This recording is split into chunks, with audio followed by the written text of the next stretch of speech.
M.O.V.E. More open, vulnerable expression. Sometimes when you share our past, our pain, we invite others to do the same. Vulnerable, sure. Brave, most certainly. How often are we told to move on? From tragedy. From grief. Moving on. It's easier said than done. So I saw a TED Talk, a real one, by Ms Penny, and it was all about how the loss of her husband was not something she could just move on from. She said, you don't move on from grief, you move forward with it. On January 2nd, 2007, my parents, grandmother, sister and I were in a car accident. Only my mom and I survived. I miss them every day.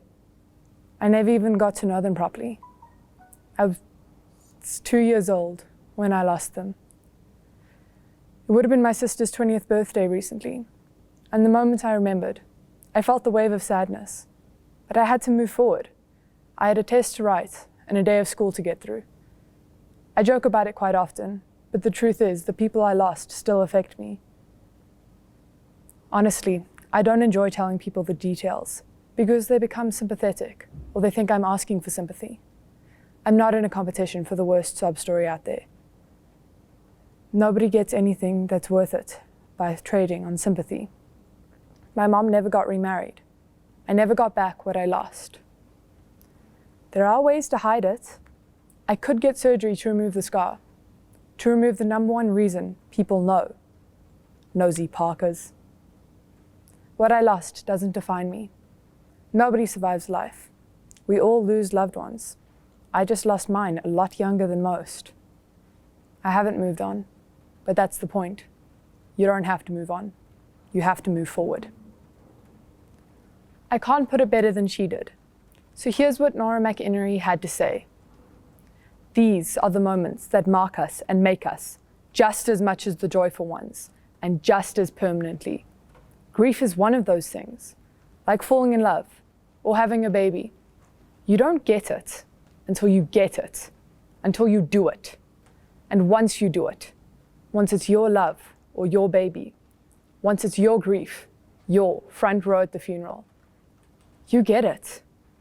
What can we do other than try to remind one another that some things can't be fixed and not all wounds are meant to heal?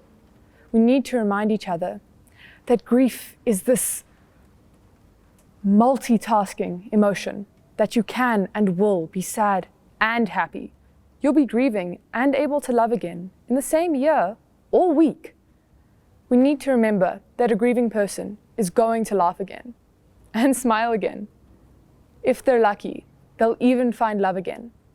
That yes, absolutely, they are going to move forward. But that doesn't mean they've moved on. I loved and I loved and I lost you. I loved and I loved and I lost you. I loved and I loved and I lost you. And it hurts like hell. Yeah, it hurts like hell. We pay for the sins of our fathers, even long after they're gone. So tell me, Dad, how do I start moving on when I know you aren't really gone? You're still alive, just didn't want to stick around. Tell me, is it my fault you up and left? Because I swear I loved you with everything I had, and I prayed for you every night too. Almost 10 years down the line, and to be honest, I still do. But the longer you're gone, the more I realize I don't need you. Because I learned how to tie a tie without you. I learned how to treat a girl right without you. I learned how to shave without you. Yeah, I became a man without you. So don't ever tell me you loved me when you only lived your life worried about you. See, there's some losses that hurt just like death.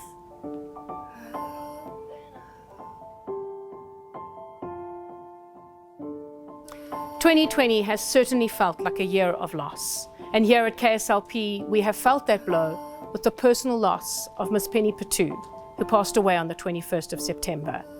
She was a force to be reckoned with, could silence a room with a look, fiercely loyal and utterly irreplaceable. We dedicate this episode of M.O.V.E. to her and her family. Sergeant Major, we salute you.